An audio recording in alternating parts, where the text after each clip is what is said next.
The Dirt with me, Mike Cowell, an economics podcast where I present the down and dirty agronomic science to help grow crops and bottom lines. Inspired by eKonomics.com, farming's go-to informational resource, I'm here to break down the latest crop nutrition research, news, and issues, helping farmers make better business decisions through actionable insights. Let's dig in.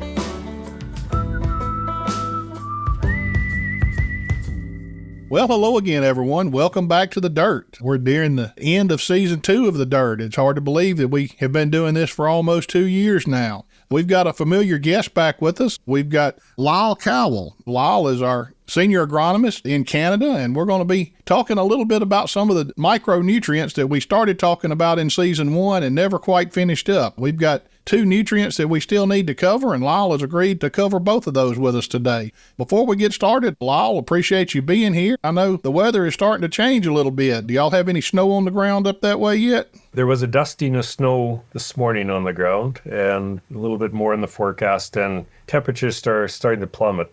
We had an exceptionally warm fall this year, but we're looking at some days that it won't get above 0 Celsius. Well, we had quite a warm fall as well. I believe it's 92 degrees outside right now, and that's just unheard of here in late October, 1st of November. Doesn't seem like summer's ever going to get away from us down here, but it'll turn cold one day, then it'll be warm again the next. So that's life in the South. So a few months you'll be complaining it's too wet.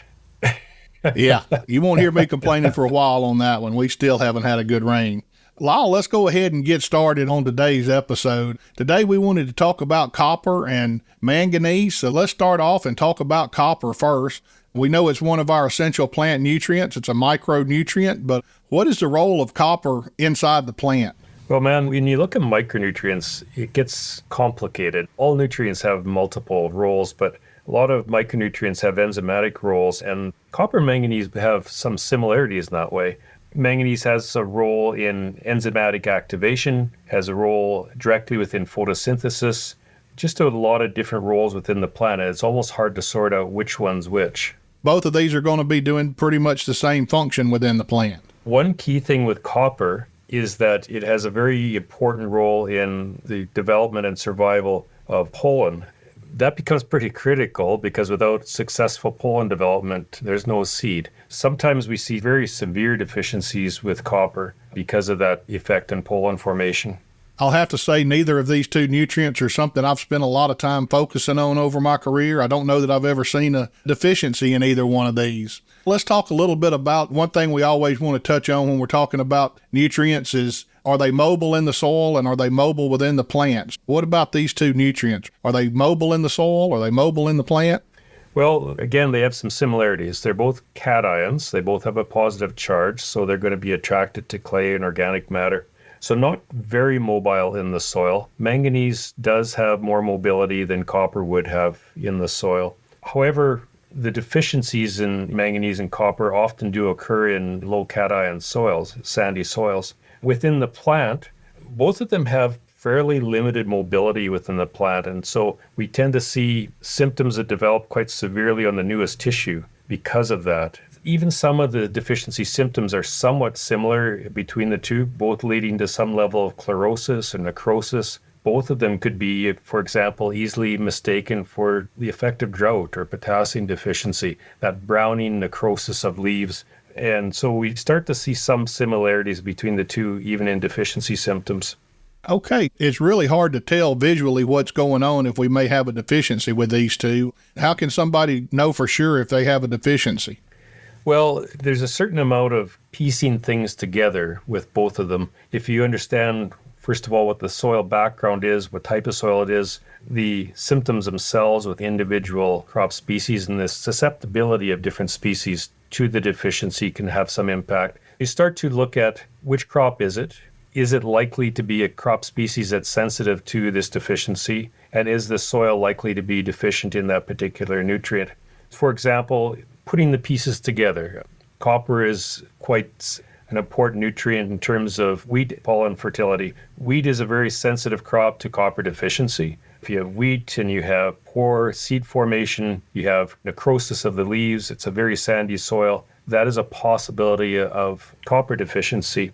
When it comes right down to it though, The number one thing that I tend to do when I'm at a field and I'm not sure is to try find good plants and bad plants and then do comparative tissue tests.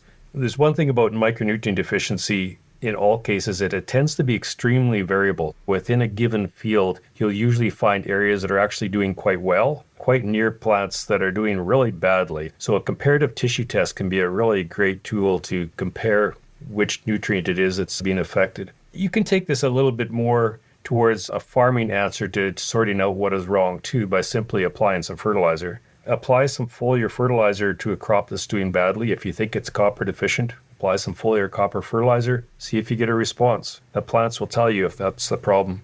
Lyle, you mentioned something there that's pretty common on a lot of these micronutrients. You mentioned that it's very isolated. One plant may show symptoms and the neighboring plant may not have those symptoms, and that's pretty common. I'm assuming that's just because these nutrients are required in such low amounts, and if we run into fertilizing for these nutrients, it's really hard to get uniform application because we're looking at such small amounts. You may get a little bit more here and not as much close to it. Is that what's going on in these situations? Yeah, absolutely. There's a few things that come into play. With nitrogen responses, for example, we tend to see a wide range of response. As you add 20 or 40, 60, 80 increasing rates of N, you see a bigger and bigger response with N. The response curve on copper and manganese, in the case with most micronutrients, tends to be a bit of a cliff. You have plants that either have sufficient copper or manganese or are very deficient, and the range of availability between, it's a very tight band. Within a field, because of this, you can see huge differences in deficiency symptoms. And as you said, this comes to then the question, how do we deal with it? We're not only requiring small amounts of micronutrients, but we're then going to be applying very small amounts of micronutrients, and trying to apply them uniformly on the field is difficult. Probably some of the success with foliar application, you can get a quick response and you can get a fairly uniform application. Sometimes the timing can be a bit tricky, but it is a nice way of applying them. The other problem that we see is that you think you want uniformity, so let's broadcast the copper or manganese, and that actually tends to work against us because copper and manganese tends to be quite reactive with soil constituents and will quickly be tied up. So it's actually better to put it in the soil. If you're putting it in the soil, put it in a band with other fertilizers. It helps prevent the amount that's being tied up by the soil. And if you're putting it in a band with, say, ammonium phosphate or ammonium sulfate or some urea, which are acid forming, that'll actually improve the availability of those micronutrients because they become more available at a lower pH. Great information there, Lyle. We've kind of beat around this topic a little bit already, but what are some fertilizer sources for these two nutrients? If somebody realizes they have a copper deficiency or a manganese deficiency, what fertilizers can they go look for to correct that? First piece of advice I always give an agronomist is, if you think you have a copper deficiency or a manganese deficiency, then apply a copper fertilizer.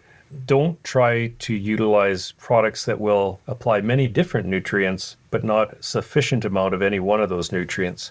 Within the micronutrient market, there is a lot of products. They can be generally broken down into types, though. Take something like copper. Well, traditionally, we've used a lot of copper sulfate. There's copper sulfate products available in the marketplace right now for both soil and foliar application. They work well.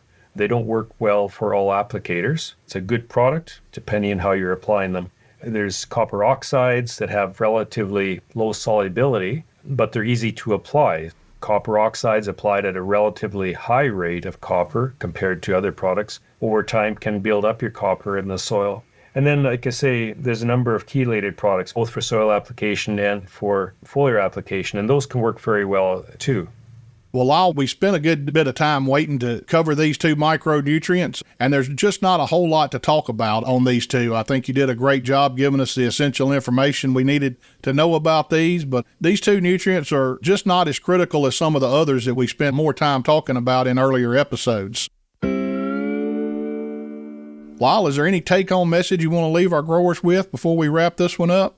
Well, you said it right, Mike. They're micronutrients. They're required at small amounts, and in the end, they're also not required in all that large of a geography. And I think it's just important that people are aware of what their local requirements for micronutrients are in terms of the crops they grow and the soils that they grow them in. sitting here up in Saskatchewan in Canada, the micronutrient that I think of first is copper for wheat. But I think that we have to just take a step back and understand which crop you're growing and which are the most likely soil and crop combinations that are going to lead to a micronutrient, and then understand where in the cropping rotations and where on the farms that those responses are most likely to occur. We can make good headway just by understanding those two factors. It's kind of the crop times by soil equation to make sure that we're doing the right thing. Well, Lyle, we appreciate you taking time out to visit with us today. And listeners, as you know, now is a time where we move in and talk about somebody famous in agriculture. Being as Lyle is our Canadian agronomist, I thought it would be appropriate that we talked about somebody from Canada. Today, we're going to talk about Mr. Charles Balmer. Charles was an immigrant from Switzerland, and he moved to Manitoba, Canada. He's known for his work on the high-clearance self-propelled sprayers and variable rate technology. From 1953 to 1977, Charlie worked as an ag mechanic for Eli Motors, and they were a JI case dealer. Here his talent and passion for the equipment industry blossomed, and one day he had a customer that came into the store and had a problem with a new combine. Charlie was able to identify the problem and create a solution to that problem because of an engineering fault from the manufacturer. And in 1955, the JI Case Company actually hired him to develop similar retrofit kits for 200 combines across Canada. Charlie also had a passion for flying, and in 1961, he acquired his pilot's license and became one of Manitoba's pioneer aerial applicators. He established the Eli Air Spray Company. It was a custom ground and aerial application company serving Eli area farmers for over 20 years. Now, Monsanto heard about Charlie and his developments and asked him to work on a metering system for aerial application of a granular Avadex. He found that this was not going to be possible because of some of the properties, so he instead designed a metering system attachment for high flotation ground applicators. In 1977, Charlie founded Velmar Manufacturing and built the new Avadex machines. It was here that he really became absorbed in equipment design, and he had several inventions over the next few years. He designed and developed the Velmar Airflow Granular Applicator that featured precise metering and product placement. He developed the L'Oreal Air Spreader and the Air Max Boom Spreaders. And he also developed the Wilmer Air Ride self-propelled sprayer, which was one of the first high-clearance self-propelled sprayers designed and built in North America. In 2004, he was inducted into the Manitoba Agriculture Hall of Fame, and in 2007, he was inducted into the Canadian Agriculture Hall of Fame. Charlie worked his entire career working with different machines. I understand that he worked right up until the day that he died with new developments. One of his inventions that he never got to finish was a hovercraft that was designed to spray in wet conditions. When I was in graduate school, my major professor came to me soon after I started and wanted me to go find a hovercraft. He thought that would be great for making insecticide applications early in the spring when it was too wet to get a ground machine in there. And I thought he was crazy, and when I looked up the price of a hovercraft, I really thought he was crazy. But needless to say, we never did buy a hovercraft to spray research plots. But Charlie was definitely well above his years in terms of his inventions, and most of his inventions are still being used today. So we want to take time and thank Charlie for all of his contributions to agriculture. Now, listeners, if you need more information on anything we've talked about today, you can always visit our website. That's nutrient-economics.com. And until next time, this has been Mike Cowell with The Dirt.